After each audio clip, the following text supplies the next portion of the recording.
दोस्तों, राजू श्रीवास्तव को कौन नहीं जानता। हर घर में यह एक ऐसा नाम बन चुका है जो बॉलीवुड के मशहूर जॉनी लीवर को टक्कर देता है। इस मशहूर इंडियन कॉमेडियन को उनकी कॉमिक टाइमिंग के लिए काफी माना और सराहा जाता है। बल्कि पाकिस्तान और अंडरवर्ल्ड के डॉन दाऊद इब्राहिम के नाम पर राजू श्रीवास्तव ने इतने मजाक किए हैं कि एक बार तो उन्हें धमकी भी आ गई थी कि अगर उन्होंने पाकिस्तान और दाऊद का मजाक उड़ाना बंद नहीं किया तो उन्हें अपनी जान से हाथ धोने पड़ेंगे। तो चलिए दोस्तों, जानते हैं राजू श्रीवास्तव के जीवन के कुछ रोचक किस्से। उत्तर प्रदेश के कानपुर में 25 दिसंबर 1963 को सत्य प्रकाश श्रीवास्तव का जन्म हुआ था।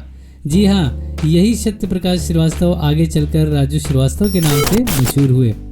उनके पिता रमेश चंद्र श्रीवास्तव एक बहुत ही मशहूर कवि थे जिन्हें बलाई काका के नाम से जाना जाता था। राजू बचपन से ही अपने पिता की तरह मशहूर बनना चाहते थे, यही उनका सपना था। बचपन से ही उन्हें मिमिक्री का बहुत शौक था। क्लास में जब भी मौका मिलता वे टीचरों की मिमिक्री करना शुरू कर देते। मिमिक्री और कॉमेडी में ही वे अपना करियर बनाना चाहते थे। जहां कहीं मौका मिलता वो मिमिक्री शुरू कर देते थे। उनका यह हंसी मजाक का खेल लोगों की पार्टियों और फंक्शन में चलता रहा और धीरे धीरे अपने आसपास के लोगों के बीच उनकी पॉपुलैरिटी बढ़ती गई। एक इंटरव्यू के दौरान उन्होंने बताया था कि एक बार वह किसी पार्टी में गए थे और परफॉर्मेंस दी थी। जब कार्यक्रम खत्म हुआ तो एक शख्स ने उन्हें 50 रुपए थमा दिए। राजू को लगा कि यह उनकी फीस है, लेकिन उस व्यक्ति ने राजू से कहा कि तुम एक बेहतरीन कॉमेडियन हो, यह तुम्हारा इनाम है। उसी पल राजू को एहसास हुआ कि यही उनका लक्ष्य है, लोगों को हंसाना, उनका मनोरंजन करना और इसी तरह लोगों के बीच मशहूर होते जाना। आज भले ही राजू श्रीवास्तव किसी परिचय के मोहताज नहीं है, लेकिन एक वक्त ऐसा था जब उन्हें तमाम मुश्किलें उठानी पड़ी थी। यह वक्त था जब अपने सपने पूरे करने के लिए वो मुंबई शहर आए। राजू अपने हंसने हंसाने के इस हुनर के दम पर आसमान छूना चाहते थे और मुंबई शहर से अच्छा कोई दूसरा रास्ता कहां से हो सकता था। इसीलिए वह मुंबई आ गए। लेकिन इस नई जगह पर आने के बाद उन्हें काफी समय तक अच्छा ऑफर नहीं मिला। जो कुछ छोटे मोटे स्टेज शो के ऑफर आते उन्हें करते और वह अपना गुजारा चलाने के लिए ऑटो चलाते। इतनी मुश्किलों पर भी उन्होंने हिम्मत नहीं हारी। यह उनकी लगातार कोशिशों का ही नतीजा था कि आगे चलकर उन्हें कुछ फिल्मों में छोटे मोटे रोल भी ऑफर हुए, जिसमें तेजाब, बाजीगर, मैंने प्यार किया जैसी फिल्में शामिल हैं।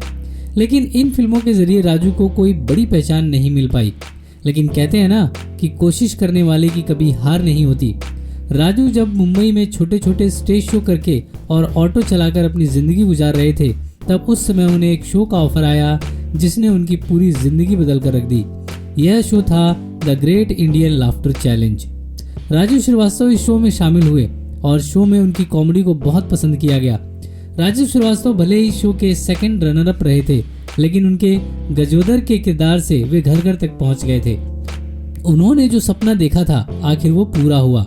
कभी ऑटो चलाने वाले राजू श्रीवास्तव अब एक मशहूर कॉमेडियन बनकर उभर रहे थे। आज उनकी स्टेज शो की फीस लाखों में है। Great Indian laughter challenge show में उनकी शानदार यादगार परफॉर्मेंस ने सभी का दिल जीत लिया और उन्हें किंग ऑफ कॉमेडी माना जाने लगा। इसके बाद कई फिल्मकारों की नज़र भी उन पर पड़ी और उन्हें मूवीज में कुछ बड़े रोल्स भी मिलना शुरू हो गए। बात अगर राजू श्रीवास्तव की निजी जिंदगी की करें तो उन्होंने साल 1993 में शिखा श्रीवास्तव से शादी की थी और उनके 2 बच्चे हैं। राजू श्रीवास्तव राजनीति में भी सक्रिय हैं और भारतीय जनता पार्टी से जुड़े हुए हैं। आशा है दोस्तों ये राजू श्रीवास्तव की बायो आपको बहुत पसंद आई होगी। दोस्तों, इस वीडियो को लाइक और शेयर करना बिल्कुल ना भूलें और मेरे चैनल को भी अभी सब्सक्राइब कर लें ताकि मेरी वीडियोस आप तक सबसे पहले पहुंचे। दोस्तों, आपका कीमती समय देने के लिए बहुत बहुत धन्यवाद।